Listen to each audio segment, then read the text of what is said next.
Hello tout le monde, je suis ravie de vous retrouver aujourd'hui pour cette nouvelle vidéo, à savoir pourquoi ma routine soin du visage ne fonctionne pas. Avant de commencer, comme à l'accoutumée, je fais un petit point sur mon programme Bibioli puisque je reçois encore énormément de messages de personnes qui ne parviennent pas à s'inscrire ou qui parfois s'égarent un petit peu quand elles s'inscrivent.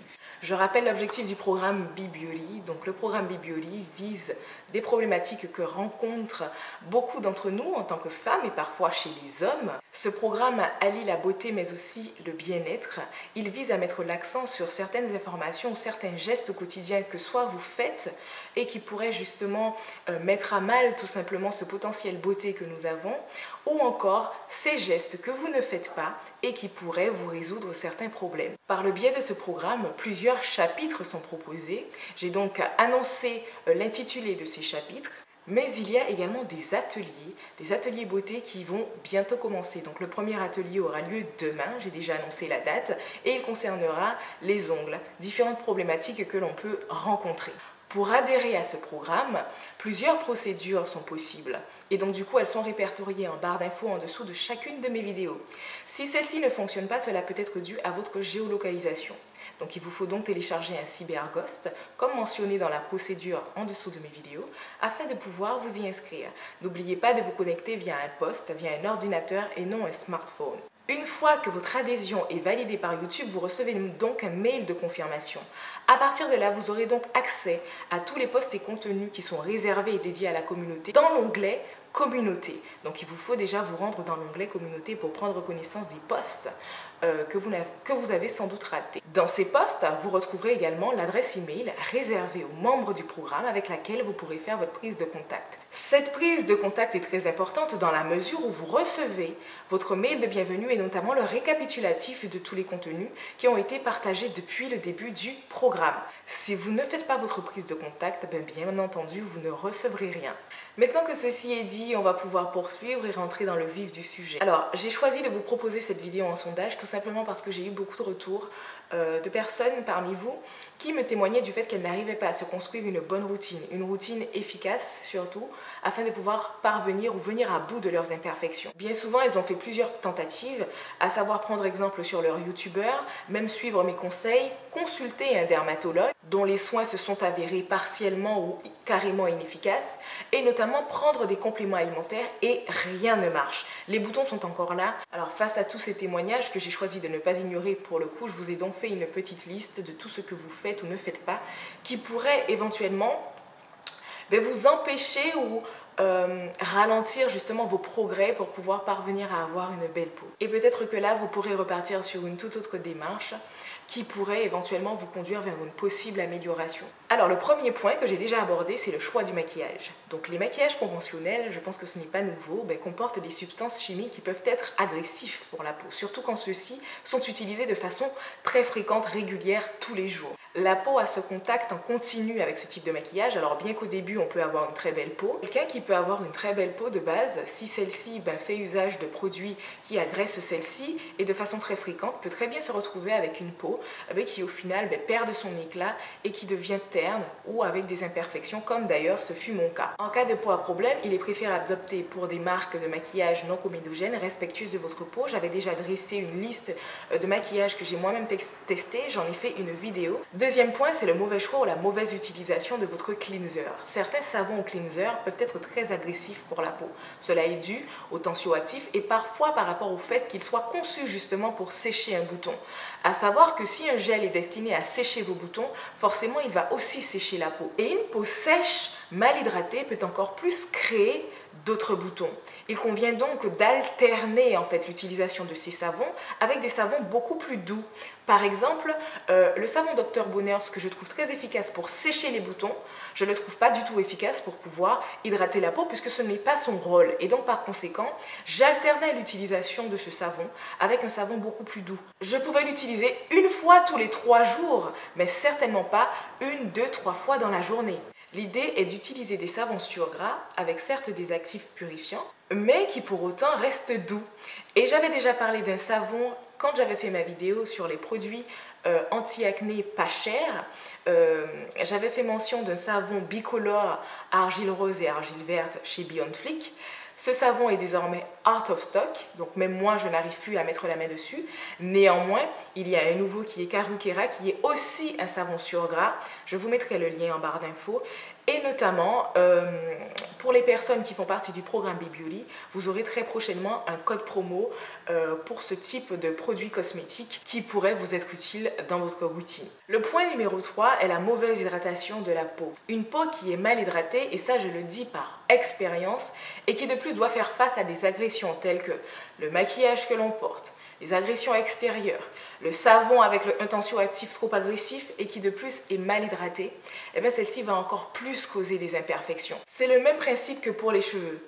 Des cheveux trop secs vont finir par se casser. Eh bien une peau trop sèche va finir par créer davantage d'imperfections parce que celle-ci est agressée. D'ailleurs, il y a une mimique que vous pouvez faire afin de constater si votre peau est sèche de trop, à savoir balancer votre bouche de droite à gauche. Si vous constatez une gêne, une sorte de tiraillement, cela signifie en effet que votre peau elle est sèche et qu'elle mérite pour le coup d'être bien hydratée. Il va donc falloir restaurer cette hydratation perdue sous peine de voir votre peau faire davantage d'imperfections. Et donc attention avec quoi et comment hydrater votre peau, et c'est d'ailleurs ce que nous allons voir après l'atelier onglerie.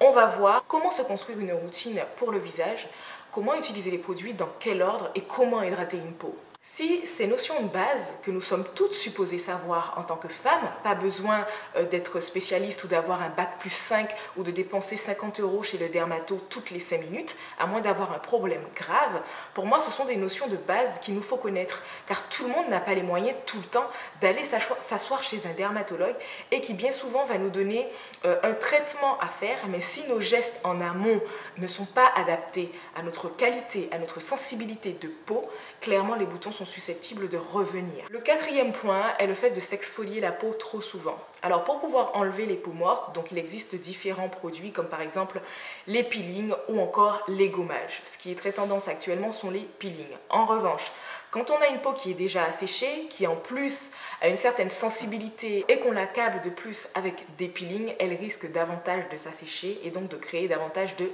boutons. L'idée est de faire attention à la barrière de protection de la peau. Si celle-ci est altérée et qu'en plus on en vient ajouter une couche avec des produits agressifs, très clairement c'est le bonjour à tous les boutons et toutes les taches d'hyperpigmentation qui ensuite vont poser problème, en tout cas dans nos besoins esthétiques. Le point numéro 5 est le manque d'utilisation d'huile faciale. Alors souvent dans les routines soins du visage, les huiles sont carrément supprimées.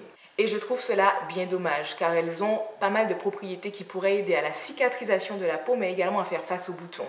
Alors certes, il existe des huiles comédogènes. Certaines huiles, je ne pourrais pas les passer sur mon visage comme l'huile de coco parce que je sais qu'elles sont comédogènes. Mais il y a des huiles qui peuvent être adaptées à la peau du visage parce qu'elles sont riches en linoléique acide et en certains nutriments qui pourraient aider à restaurer justement la barrière de protection de la peau. C'est ce que j'appelle des huiles faciales. Et d'ailleurs, j'avais dressé une liste sur mon blog de toutes ces huiles qui sont riches en linoléique acide que peuvent manquer certaines peaux acnéiques, comme l'huile de goyave, la pumpkin seed oil ou encore l'huile de pomegranate, donc l'huile de grenade très riche en antioxydants. Pour moi, vraiment, c'est l'un des éléments dont je ne peux plus me passer. Ce sont les huiles faciales. Je préfère ne rien avoir dans ma salle de bain, mais avoir une de mes huiles faciales. D'ailleurs, je me maquille avec de l'huile. Là, actuellement, je suis maquillée avec de l'huile faciale. Je n'ai pas de fond de teint, je n'ai pas de maquillage, de couleur, de quoi que ce soit, mais de l'huile.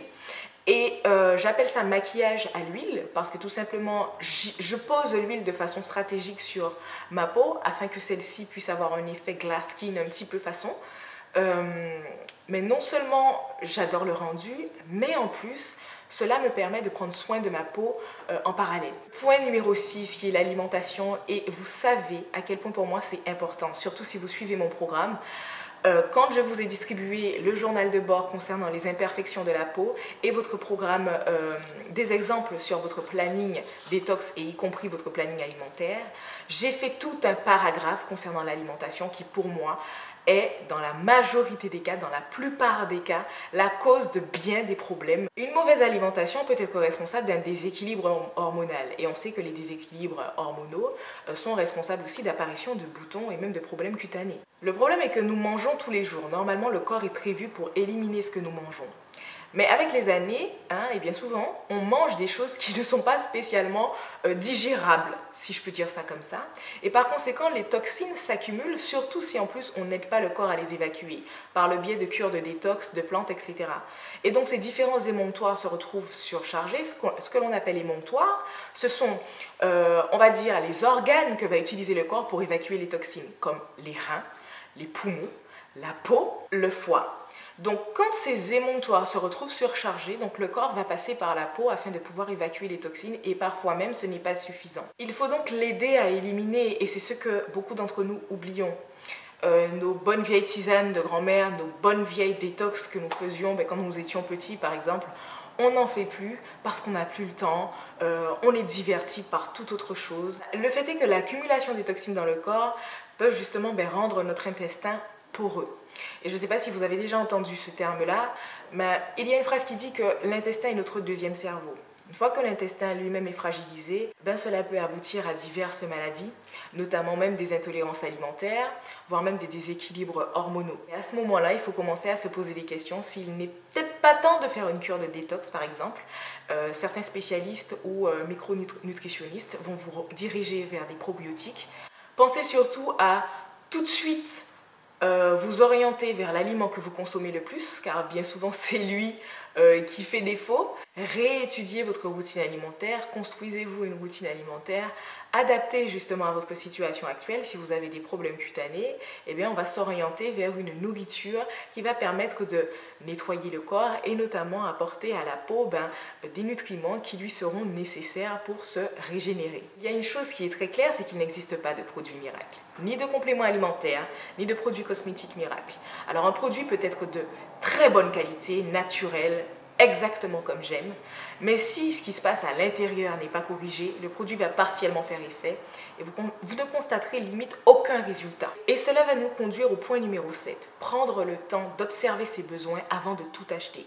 Il y a une chose que j'avais une fâcheuse tendance à faire, c'est que dès que je vois une vidéo d'une fille qui a une peau avant moche et une peau après belle, je clique. Une fois qu'elle expose ses produits, j'achète. Je ne me pose même pas la question, mais est-ce que ces produits vont m'être efficaces? Parce que là, en ce moment, ma peau est sèche. Elle semble utiliser un truc pour sécher ses boutons. Si j'achète ça, est-ce que ça ne va pas encore plus m'assécher la peau? Ou si je l'achète, il faut qu'à côté, j'achète un bon hydratant ou que je puisse bien hydrater ma peau. On a tendance à souvent se reposer sur quelqu'un, un professionnel de santé, voire même un produit cosmétique. Et quand ça ne marche pas, plutôt que de s'interroger sur un geste ou des gestes que nous faisons mal au quotidien, on se dit le produit ne marche pas, ou encore le médecin ou le dermatologue n'y comprend rien. Et c'est peut-être possible, parce qu'au final, la personne qui est la plus apte à comprendre vos besoins, c'est vous-même, parce que vous vivez avec vous-même au quotidien et vous observez votre peau normalement au quotidien. Donc, il peut y avoir de très bons plans, de très bons conseils. En revanche, il faut savoir trier l'information et l'adapter, s'en servir en fonction de nos besoins, s'en servir de façon stratégique pour pouvoir parvenir à de bons résultats. Le point numéro 8 est le bilan général, sur lequel j'insiste également parce que certaines carences peuvent causer des boutons, surtout au niveau du bas de la joue. Par exemple en vitamine D ou parfois même en magnésium. D'ailleurs, cela a été mon cas. Une fois que mes carences ont été rééquilibrées, je n'ai plus eu ce problème.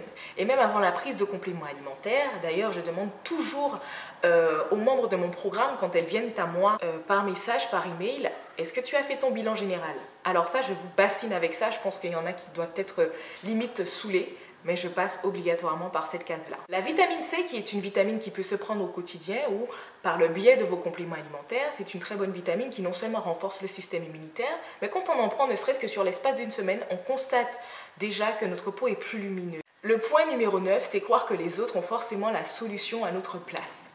Alors il est vrai que l'on peut tomber sur des personnes qui peuvent nous donner de très bons conseils, qui peuvent même nous orienter vers de belles stratégies ou même vers des produits assez intéressants.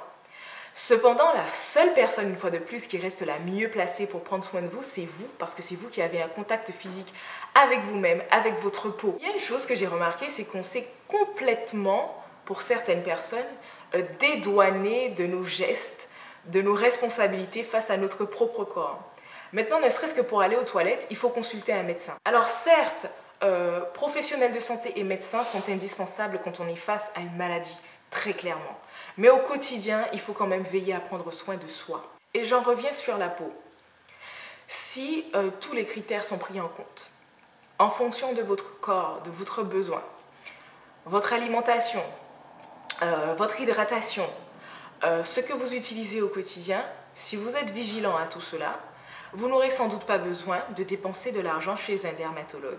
Et ensuite, quand le problème revient, accusez celui-ci, par exemple, de vous avoir donné un traitement inefficace. Car au final, ce rôle-là nous incombe à nous, c'est de prolonger, on va dire, justement, c'est de garder sur le long terme ces résultats que nous avons obtenus. Et pour ce faire, eh bien, il faut que nous soyons attentifs à tous nos gestes au quotidien. Et voilà, j'espère en tout cas que cette vidéo vous aura été utile. Je vous mettrai quelques informations en barre d'infos. N'hésitez pas si vous avez des questions. Et puis moi, je vous dis à très vite pour une prochaine vidéo. Bye bye!